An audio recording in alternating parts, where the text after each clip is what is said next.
you can change your mouse to the options which is easier for you to use for a left-hander. Doing that is by going to the start button,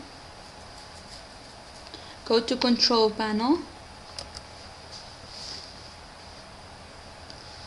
choose the hardware and sound option, and under devices and printers there is an option called mouse. Click on it once, and here if you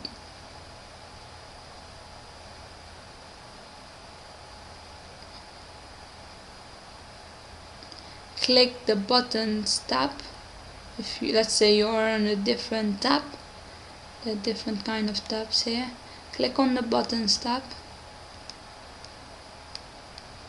and switch primary and secondary buttons. This will change to the left button. If you want to just click once or double click. So make sure now when you click apply or OK to use the left button. OK.